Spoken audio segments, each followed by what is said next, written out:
caught my wife using our daughter's savings to buy gifts for her affair partner. I exposed her to her family and took everything in court. I'm a 35-year-old man married for the past 8 years, and up until a few months ago, I truly believed my wife and I share the same values, especially when it came to our 6-year-old daughter. Life hadn't always been smooth, but we managed to pay bills on time, set aside a small daughter's savings for her future, and still find moments to be a loving family. My wife claimed she wanted nothing more than to provide our daughter with every opportunity possible. I thought that was our common goal. It turns out I was naive. I first noticed something was off when I saw unusual charges on my wife's credit card statements. They weren't typical daily expenses like groceries or a new pair of shoes. Instead, they were for lavish restaurant bills in parts of town we never frequented, or for men's designer watches from online stores that, as far as I knew, I certainly wasn't wearing. I questioned her gently, asking if she'd started picking up gifts for relatives or maybe old friends. She'd wave me off, saying it was just a small present for a coworker or birthday gifts for a cousin. My gut twisted with unease. These gifts seemed oddly extravagant, but I didn't want to be an overbearing husband. It wasn't until I glimpsed a text on her phone late one night that the puzzle started coming together. She'd left her phone on the coffee table. It lit up with a message from some unknown number, referencing the amazing dinner they'd had and how he loved the watch. My heart pounded. I recognized the brand name from those suspicious credit card transactions. The message ended with a heart emoji. The next morning, I confronted my wife. She looked me in the eye, calmly lied that it was just a coworker I admire, and I wanted to help him celebrate a promotion. Her tone was so casual, as if she expected me to just accept it.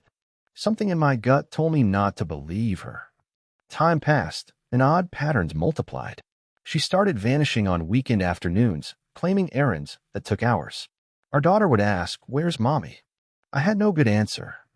Meanwhile, I noticed our daughter's piggy bank in her bedroom felt lighter than usual.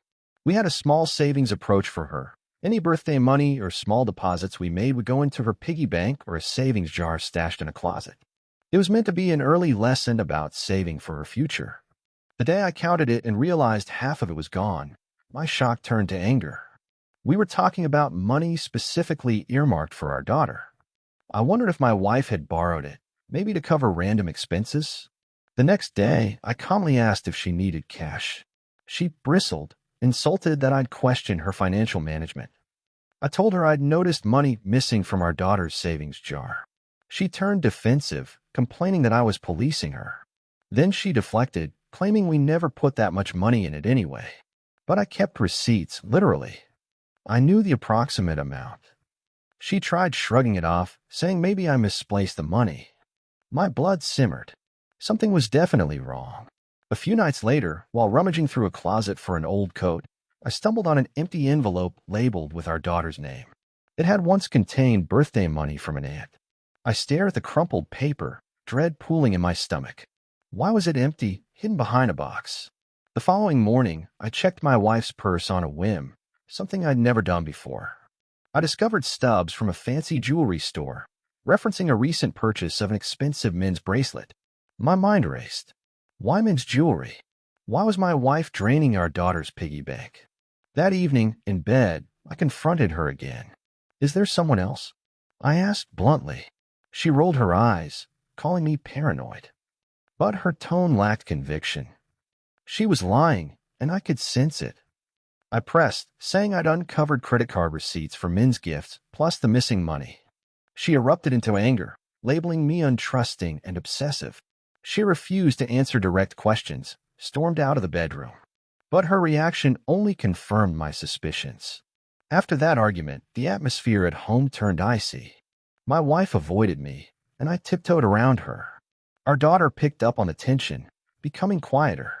I tried to maintain normalcy for her sake, but the weight of suspicion gnawed at me.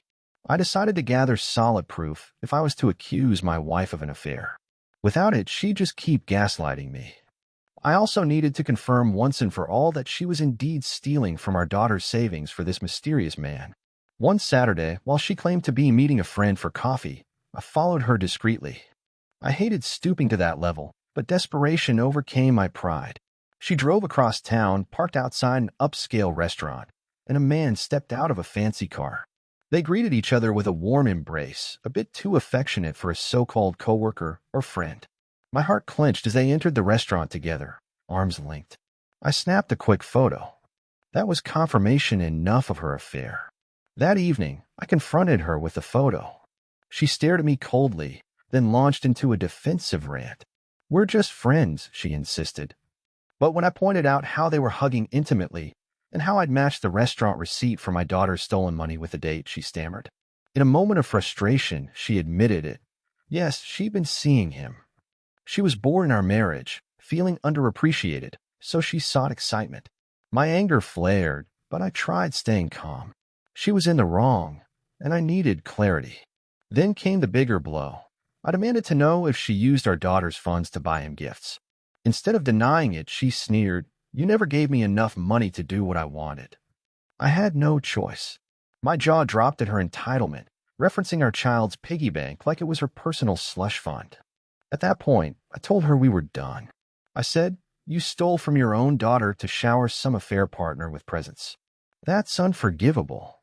She laughed bitterly, calling me naive for expecting loyalty. She threatened that if I tried to expose her, she'd spin the story to family so that I'd appear as the villain. I refused to be intimidated.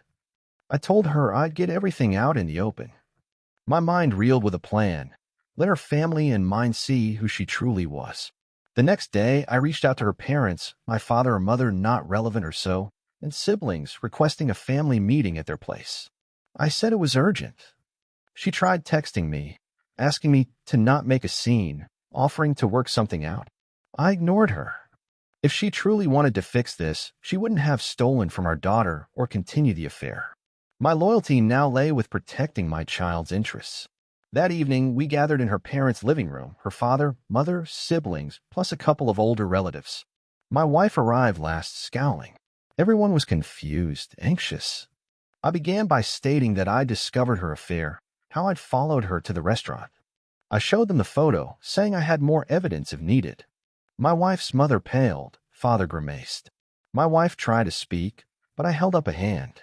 Then I dropped the real bomb. She'd used money from our daughter's piggy bank, from birthday envelopes, all to buy lavish gifts for this man. You could hear a pin drop.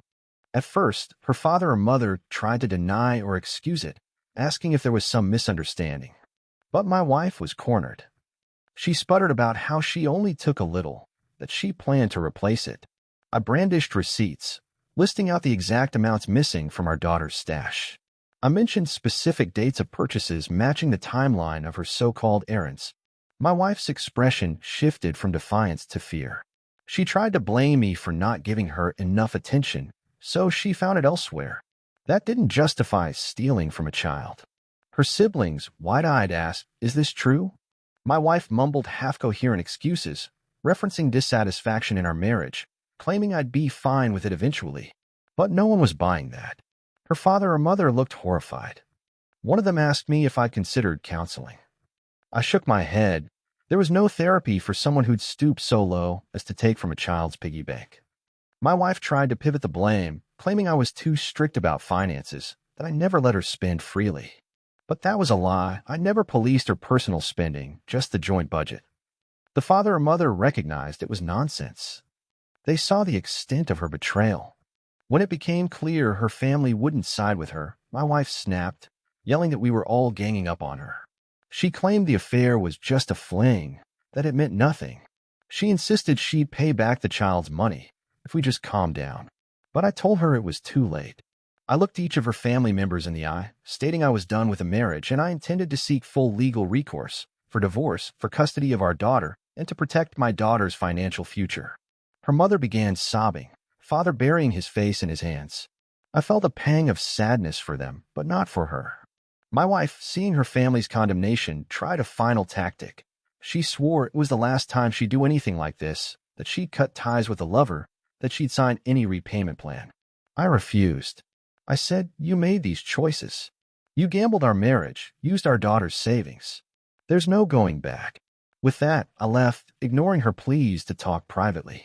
Over the following days, I wasted no time. I found a reputable lawyer who specialized in family law. With his guidance, I compiled the evidence, the texts about the affair, the bank statements linking her gift purchases to her withdrawals from our daughter's account. Legally, it was all in my name as the father who initially set up that savings in the child's name. So we had a strong case for theft from a minor's funds, or at least serious breach of trust.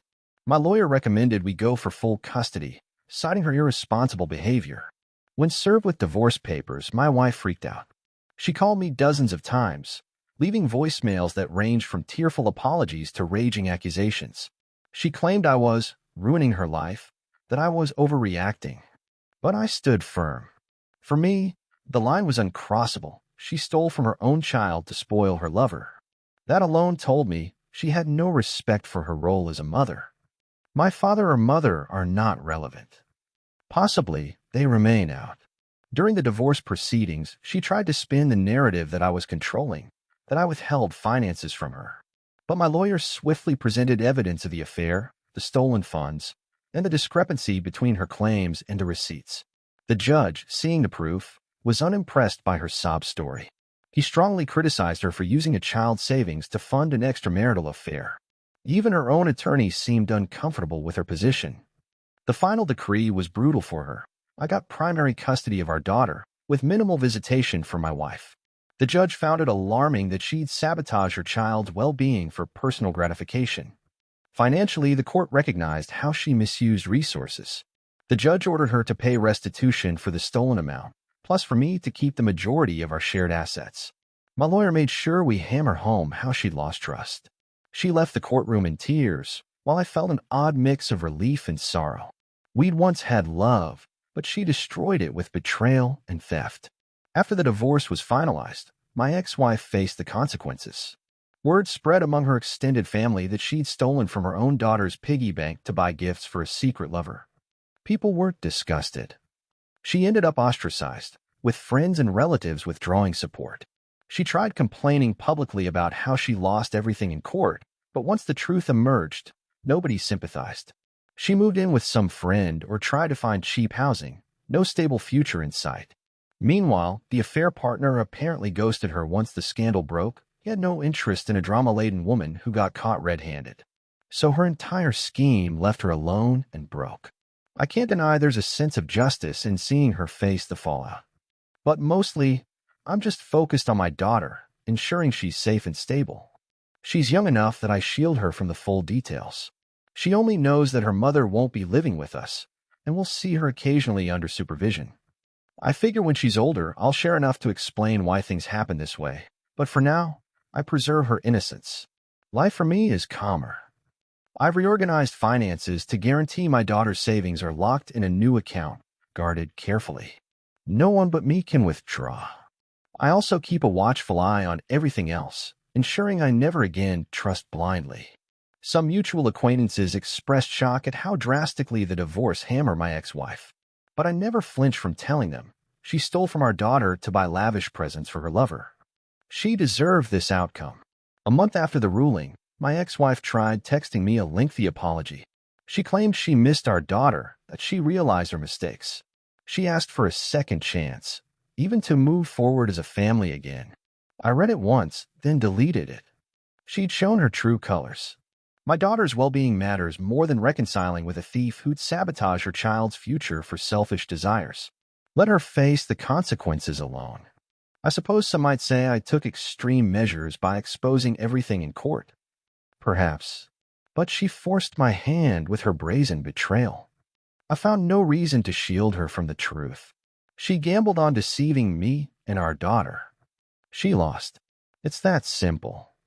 And ironically, my father or mother might not exist or remain out, so no mention. At the end of it all, I stand by my decision.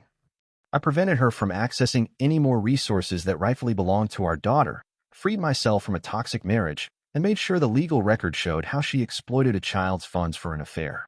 If she regrets it now, that's on her. My daughter and I are forging ahead, just the two of us, no illusions. There's sadness in the aftermath, but also relief. We can rebuild our lives on honesty, unclouded by her manipulations. So that's how it happened. I caught my wife stealing her daughter's savings to buy gifts for her fair partner, confronted her, exposed the scheme to her family, and took everything in court. She lost custody, lost public sympathy, lost her lover. Her meltdown is hers to navigate. I'm focused on raising my child in a stable, loving environment, far away from the chaos her mother created.